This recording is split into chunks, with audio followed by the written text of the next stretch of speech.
Hello and welcome, fellow bookworms and film fans. Welcome to this week's episode where we'll be looking at The Outsider by Stephen King.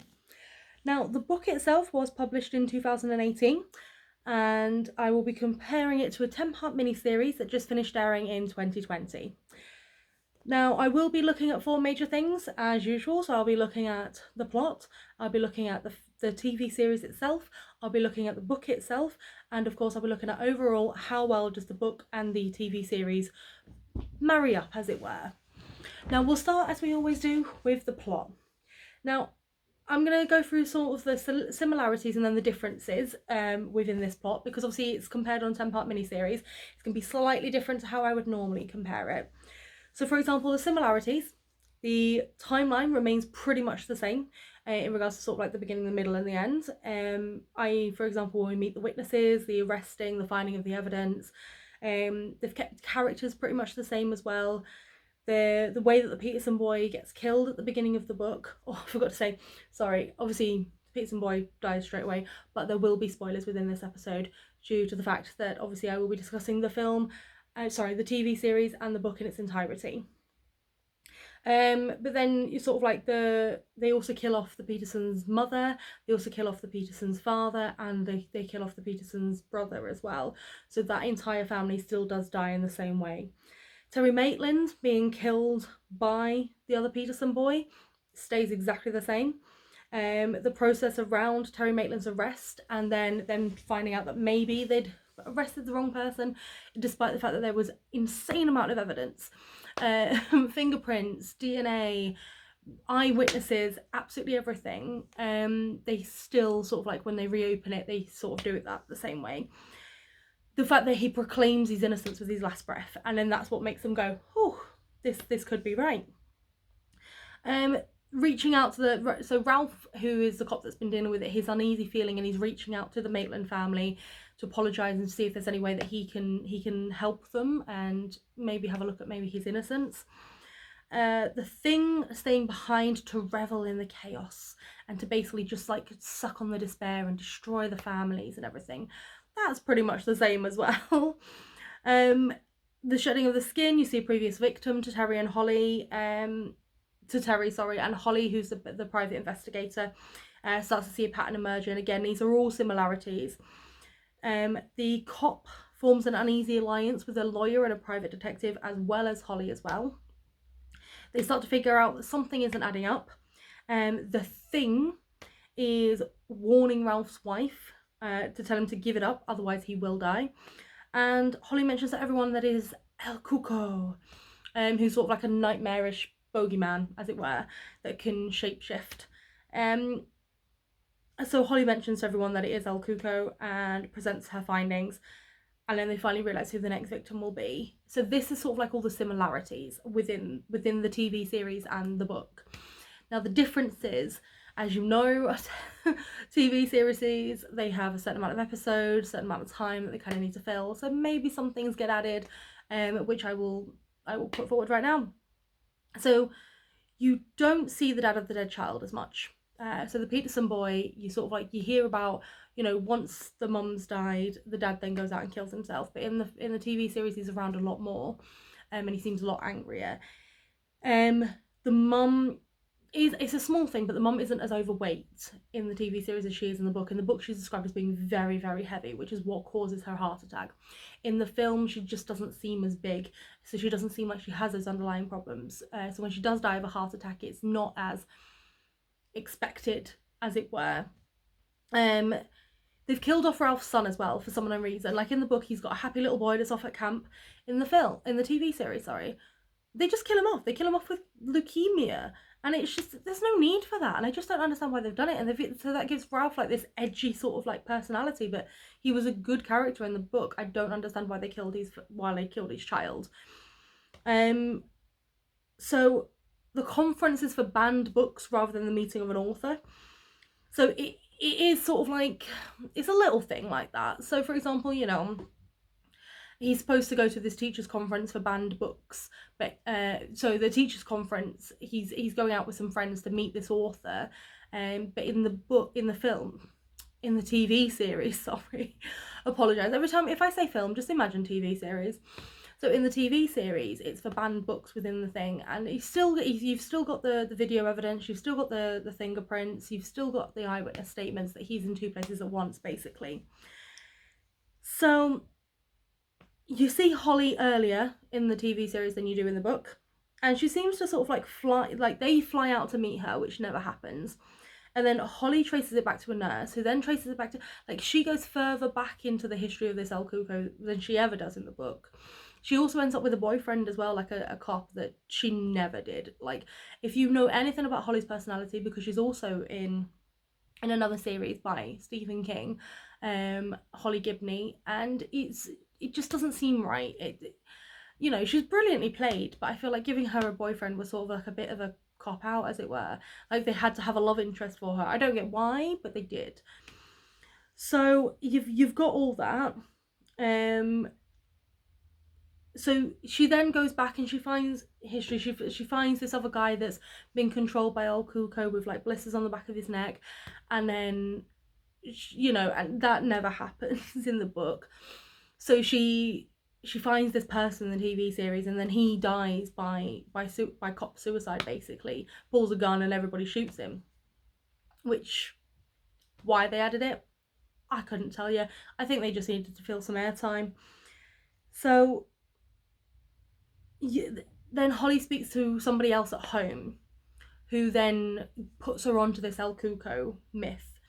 The fact that there's this thing out there that could impersonate people and could do this, whereas in the book she figures all this out sort of like from a film. She's watching it, and then she goes, oh, that seems very familiar, and then she goes off and figures it all out for herself. So I feel like it sort of like took that away from it as well. So they've given Ralph's wife a bit more to do in the TV series than they do in the book, which isn't necessarily a bad thing. She's a good character, but she just seems a bit more prominent. So, you know, it's all these little things. So Ralph and the other cop end up almost allies. Now, the other cop is Jack. Now, the reason why that annoys me a bit is because in the book, they never figure out that Jack is actually sort of like a pawn of El Cuco. Whereas in the film, in the TV series, there's an alliance between Jack and Ralph, which, considering that they really don't like each other, it seems very, doesn't seem very real, as it were. And then when Holly comes up, Jack is involved in the meeting, which again, they don't know that Jack is working for El Cuco. El Cuco and Jack are sort of like a separate storyline, as it were. Jack doesn't know about them until El Cuco wants him to, and vice versa. And then you get a point where Jack is taking Holly out into the middle of nowhere to try and kill her. But then Holly sees the blisters on the back of the neck and realises that he's working for El Cuco, which never happens in the book. They don't even know who it is until literally the last minute when he's shooting them. And then they realise when he dies, oh, that's Jack from the police station. So, like, that whole suspense, that whole thing, like, throughout the book when you're going, oh my god, like, Jack's doing this, which is directly affecting these guys, but these guys don't realise that this is directly affecting them because they don't realise that Jack is doing this and they don't realise that this is happening. Whereas in the book, it's sort of like, in the film, it's sort of like, well, they know. And they know from the beginning, which I think is not, it's not right, basically. So when Holly first gives the evidence of El Cuco as well, in the book there's a little bit of like pushback, because obviously who wants to believe that there is a shape-shifting mythological creature in their town that fooled them all? No one wants to believe that. However, in the TV series, apart from, I think it's just Ralph, basically, well, everyone sort of storms out and goes, this is what you've paid for, blah blah blah. And then Ralph is openly going, nope, don't believe in it, not going to happen, anything like that, until the very, very end, when he finally goes, yeah, no, you might be right. And I'm just like, come on, man. It takes him a lot longer in the TV series, and I feel like that is just detrimental to the character and detrimental to the plot, and I don't understand why they did it that way. In the book, you know, at first, obviously, there are a little bit of pushback, but they kind of come to terms with it a lot quicker than they do in the TV series, which helps this movement forward. So, as I said, you know, they realise quite quickly that, you know, Jack's in on it basically, but not on their side. Then they go down to Claude's house, who they realise is going to be the next victim because he's the one that got scratched by El Cuco when El Cuco was Terry Maitland's.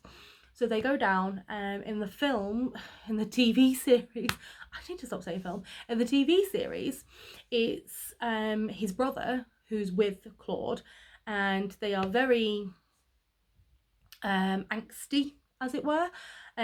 Claude's brother hates cops, hates any kind of law enforcement. In the book is his lovely mother. Like, it's Claude and his mother is really understanding and really sweet and puts them up and then sends Claude off to get chicken, and you know, they all sort of like look after each other, and she goes, right, okay, we need to save my boy. In the TV series, you just don't get none of that. You just get angst and pushback and anger, and it's like, oh my god, why I don't get it. So they all go out, and then they figure that this thing, where they figure out where this thing is staying. When they figure out where this thing is staying, they decide to like do this attack. Now they don't tell Claude, because they realise that the thing is in Claude's head. So whatever Claude knows, the thing knows. So, you know, of course they tell the brother tells Claude realises, then the thing realises, and that's how you end up with a shootout. In the book, it sort of figures out that these things are like that these people are coming for it, and just stations Jack as a precautionary just in case they sort of turn up anywhere. So in both, the shooting does incur from Jack. However, they don't know who it is in the book, but in the TV series they know straight away who it is. The only people that are left alive are Holly and Ralph in the book. Well, sorry, Holly, Ralph and another cop in the book. The cop is shot and cannot go after El Cuco, so Holly and Ralph go after him alone. In the TV series, they kill pretty much everyone apart from, again, Holly and Ralph and the cop. The cop is again injured and cannot go after El Cuco. However, you've also got Claude now at the site, which doesn't happen in the book, and it now happens at the TV series. So they go down and they try and kill it. Now in the book, they kill it successfully, it's gone. In the TV series, you think it's killed successfully, then Ralph goes back because he doesn't think it is, and then he stabs it, and then it, you know, it's just, it's sort of suspense, I guess they're trying to put in, but you sort of sat there going, anytime now, like, kill it.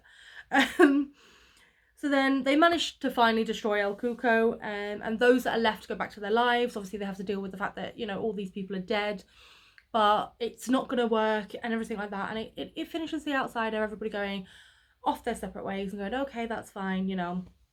And yet in the TV series, as in every TV series, it's almost like, despite the fact that it's supposed to be a one-off mini TV series, I feel like they're building up for a sequel, because the last shot is Holly with a scratch on her arm where supposedly she got it from El Cuco. However, if you watch that last scene, there is no way she got scratched by El Cuco at all. I've rewatched that last scene. It doesn't happen. There's no way it could have happened. But as I said, they're probably building up for a sequel, which I'm really hoping doesn't happen. I hate when they do that. They did it with Under the Dome as well. They should have had it as one series. They didn't. They did more, and it just got stupid.